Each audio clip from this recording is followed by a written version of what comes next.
ফিলিস্তিন একটি দেশে কিছু মানুষ নির্যাতিত হইতেছে, বিষয়টা এমন না।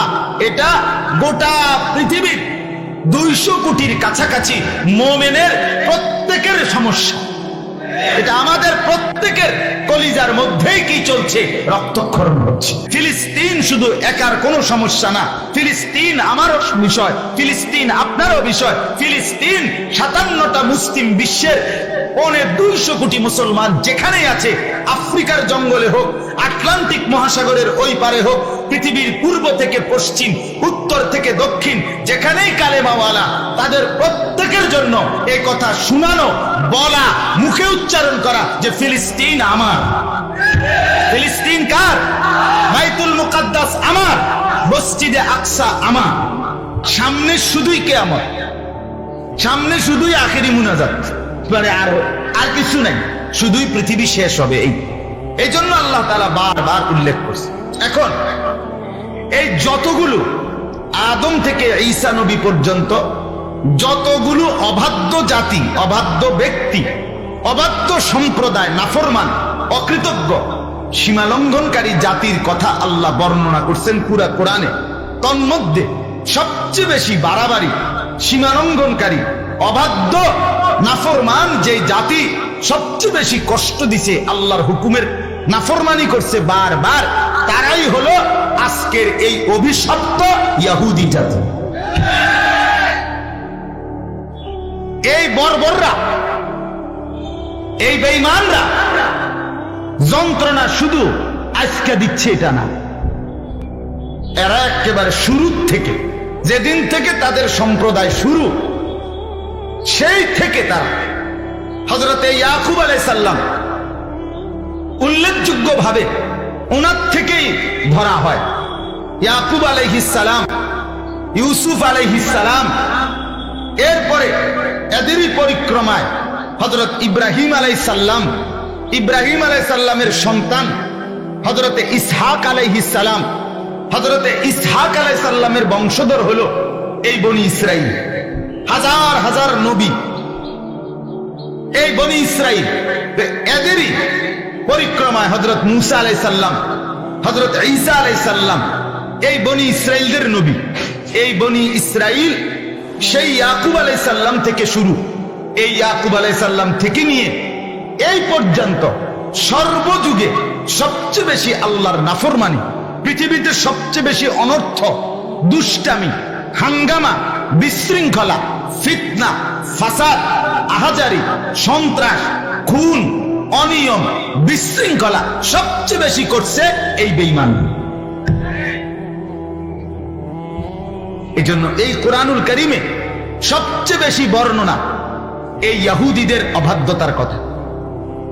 হযরত মুসা আলাইহিস সালামকে আল্লাহ তাআলা সবচেয়ে বড় নবী, তাদের মুসা নবী, যাকে আল্লাহ তাআলা পুরা বনি ইসরাইলের নবী বানাইছিলেন, এবং উনি দীর্ঘ সময় পর্যন্ত তাদের সংশোধনের জন্য দিবা রাত্রি মেহনত করছেন। কিন্তু এরা মুসা নবী এবং তার পরবর্তী প্রত্যেক নবীকে জ্বালাইয়া কইলা কইলা করে গেছে, একের কইলা কইলা করেছে। এমন কোন যন্ত্রণা বাকি নাই এরা করেনি এই ইহুদিরা। এই জন্য কোরআনুল কারীমে সবচেয়ে বিস্তারিত বর্ণনা, কোরআনুল কারীমে কোন নবীর আলোচনা সবচেয়ে বেশি? মুসা নবীর আলোচনা। কোন নবীর বলেন না? কোরআনের সবচেয়ে বেশি আলোচনা হলো মুসা নবীর আলোচনা। মুসা নবীর কওম এই বনি ইসরাইল, যাদের থেকে ইহুদি, এই তাওরাতের অনুসারী, তারা নামে তাওরাতের অনুসারী, তো মূল তাওরাত যেটা নবীর উপরে নাজিল হয়েছিল তুর পাহাড়ে 40 দিন অবস্থানের পরে, সেই মূল তাওরাত তারা আপনার বিকৃত করে, রদবদল করে, যা মন চায় তা এটার মধ্যে বাড়াইয়া কমাইয়া এটার একেবারে তছনছ করে ফেলছে, তছনছ করে ফেলছে। আজকের পৃথিবীতে মূল তাওরাতের কোন কপি, হ্যাঁ, 7 তবক জমিনের নিচেও নাই। পৃথিবীর কোন ইহুদির কাছে, খ্রিস্টানদের কাছে তাওরাত, ইনজিলের মূল কোন কপি যেটা নবীর উপরে নাজিল হয়েছে ওই সময়ের লিখিত, সংরক্ষিত এমন কোন কপি নাই।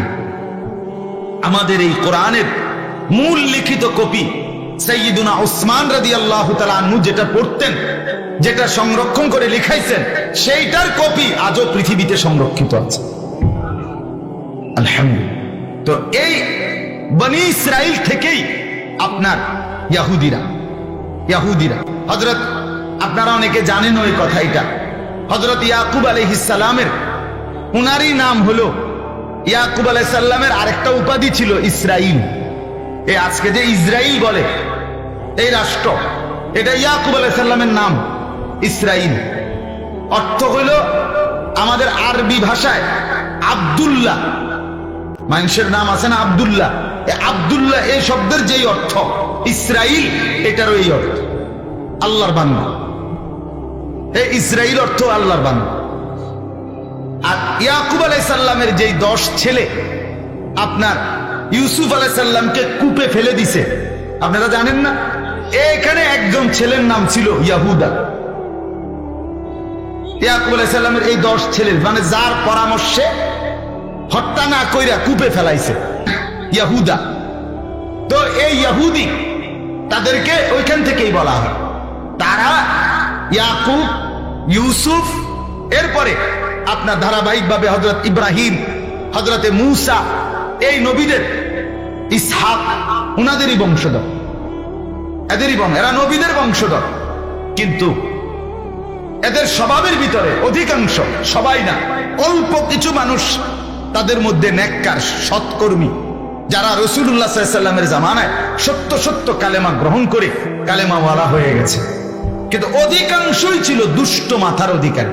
এজন্য পৃথিবীর এখনো, আজকের পৃথিবীতে যত বিশৃঙ্খলা, যত অনিয়ম, সারা বিশ্বব্যাপী যত গোলযোগ হয়, যত ফিতনা ফাসাদ হয়, যত দেশে দেশে মারামারি হয়, যতখানে যত অনিয়ম হয়, বিশ্বাস করেন এই বেঈমানরাই সমস্ত গন্ডগোল লাগে, এরাই কলকাঠি চালায়।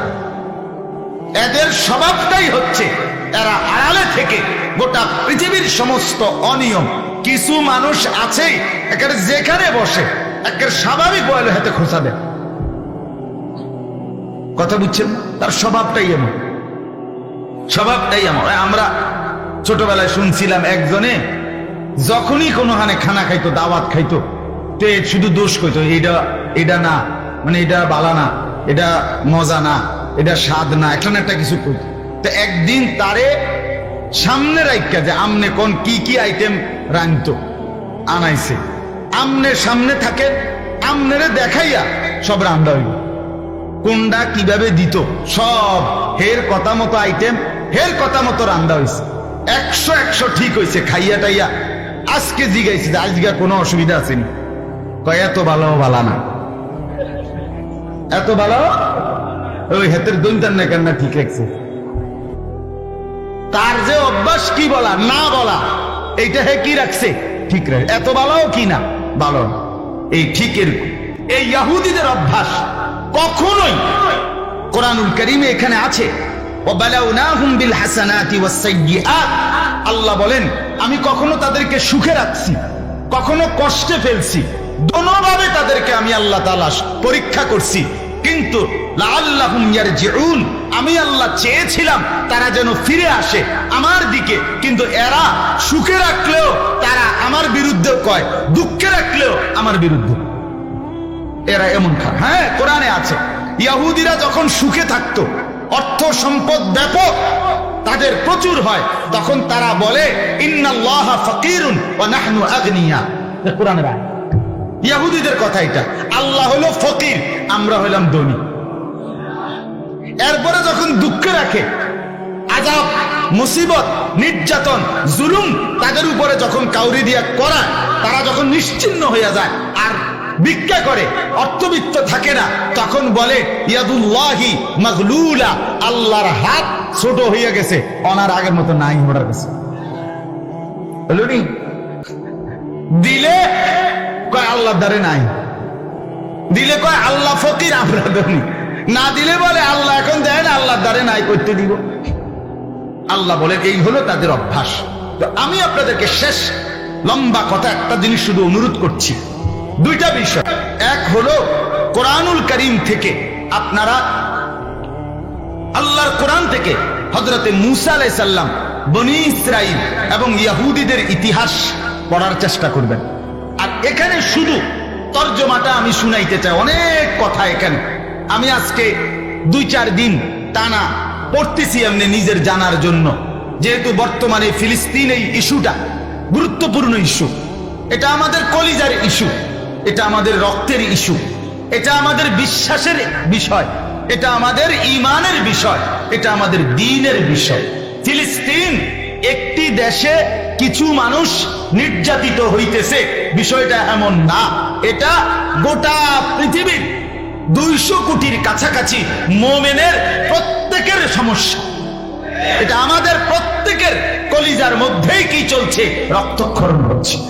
অতএব এই বিষয়টা বর্তমান আরব বিশ্বের অনেক বিদগ্ধ মুত্তাকি আলেমরা অনুরোধ জানাইছে একটা কথা, যে কমপক্ষে এই পৃথিবীর 250 কোটি মুসলমান প্রত্যেকের কানে কানে, কলিজায় কলিজায়, জবানে এই কথাটা শুধু বুঝাইয়া দিয়েন, ফিলিস্তিন শুধু একার কোনো সমস্যা না, ফিলিস্তিন আমারও বিষয়, ফিলিস্তিন আপনারও বিষয়। ফিলিস্তিন 57টা মুসলিম বিশ্বের 250 কোটি মুসলমান যেখানেই আছে, আফ্রিকার জঙ্গলে হোক, আটলান্টিক মহাসাগরের ওই পারে হোক, পৃথিবীর পূর্ব থেকে পশ্চিম, উত্তর থেকে দক্ষিণ, যেখানেই কালেমাওয়ালা, তাদের প্রত্যেকের জন্য এই কথা শোনানো, বলা, মুখে উচ্চারণ করা যে ফিলিস্তিন আমার।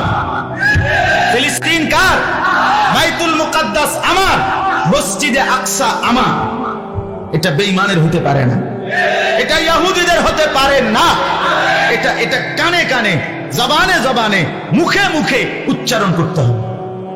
মনে রাখতে, আজকে সকালবেলা ফজর বাদ আমি আমার বাসায় আমার মেয়ে, আমার 12 বছরের ছেলে, আমার বিবি, আমার 7 বছরের ছেলে সাফওয়ান, তারে শুদ্ধ বসাই 1 ঘন্টা বলছে তোমরা শোনো ফিলিস্তিনের ঘটনা। আজকে ফজরের পরে বলছে, আমি যে আব্বা তোমরা শোনো, তোমরা আমার ঘরের ওয়ালারা, আমার বাচ্চা, তোমরা শোনো। কোনো দিন এমনও তো হতে পারে যে আমিও নাই, তোমরাও নাই। মুসলমানের উপরে যে পরিমাণ জুলুম আর নির্যাতন হচ্ছে, সেই জুলুম আর নির্যাতনের শিকার হতে পারে আমিও হইতে পারি, হতে পারে আমার জেনারেশনও হইতে পারে। অতএব আমার শেষ কথা আমি বাচ্চাদেরকে বলছি, যদি কোনোদিন ঈমান ইসলামের জন্য জানও দিতে হয় তো মনে রাখো বাপ, আল্লাহকে যেন না ভুলি, কলিজার রক্ত প্রয়োজনে দিয়েই দেব ইনশাআল্লাহ। অতএব প্রত্যেকটা মুসলমানের কাছে আজকে সময়ের দাবি, বাস্তবতার দাবি যে ফিলিস্তিন এই কথা, এটা আমাদের শব্দ, এটা আমাদের হৃদয়ে, আমাদের মুখে, আমাদের আলোচনার মধ্যে এটা উল্লেখ করতে হবে। বলেন ইনশাআল্লাহ। আপনারা প্রত্যেকে দায়িত্ব নেন যে আমি আমার জায়গায় যাকে পাই কমপক্ষে এই কথাটা বলবো যে ভাই ফিলিস্তিন আমার। বলেন কি বলবেন? বলেন ফিলিস্তিন কার? বলেন আবার, বলেন কার? আমার। ফিলিস্তিন আমার। আর এই কোরআন থেকে সান্ত্বনা শুনেন, এই তর্জমাটা শুনেন। আল্লাহ তাআলা বলেন, ওয়াইদ তাআদ্দানা রাব্বুকা, 9 নম্বর পারা, 7 নম্বর সূরা, সূরা আরাফের 167 নম্বর আয়াত। আল্লাহর ওয়াদা শুনলে দিল খুশি হয়ে যাবে।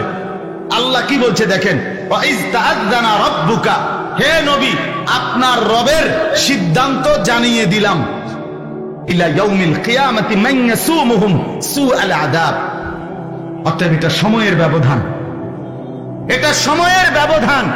এই পর্যন্ত কখনোই পৃথিবীর ইতিহাসে ইহুদি জাতি লম্বা সময় জুলুম করে, নির্যাতন করে, অন্যায় করে, মানুষকে খুন করে, এই বেঈমানরা কোন সময় লম্বা দীর্ঘদিন টিকে নাই। এখনকার বেঈমানরাও টিকবে না।